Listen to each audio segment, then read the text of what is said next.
Hello everyone! Are you planning to visit Thailand anytime soon? Then here is one of the hotels that we can recommend you when staying in Bangkok, Thailand. It is near Chatuchak Market and for us, very okay yung location niya. Kasi near lang siya ng 7-Eleven and then may pharmacies, may street foods, may money changers, and a lot more. And also, if your travel dates falls on the weekends, might as well visit the Chatuchak Weekend Market. So every weekend lang nag-open, every Saturdays and Sundays.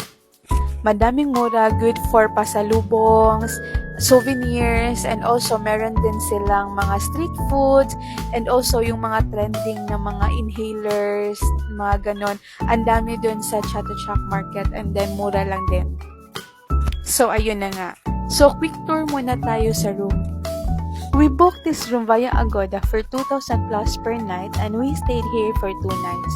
For me, sulit na din yung rate considering sa location. And then, as you can see, meron siyang malaking space for the luggage and other things. May TV, may study table, mirror, and then may balcony na din siya. So, ito yung view niya sa balcony area. And then, my bedside table. And then, ito yung bed. This is a queen size bed. And the bed is super comfy. And then, yung sa gilid, meron siyang mini sofa. And then, dito naman is may malaking mirror.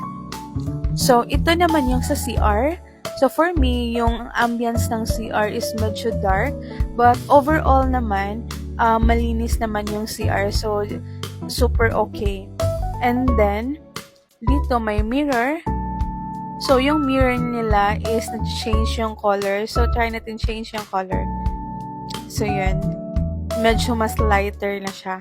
And then, and same sa other hotels, meron na din silang complimentary toothbrush and then vanity kit. And meron na ding mga hangers. Hindi included yung damit ha. Disclaimer lang. So, dito may vault and then may mga complementaries din na coffee, tea, creamer, sugar, and then may heater, may mini fridge, and then may complementary na din 2 bottled water. And that's it for the quick tour. And this hotel is the Quarter sa Panquay. Ilalagay ko na lang sa comment section yung name ng hotel. And that's it for now. Till our next travel. Bye! Don't forget to follow!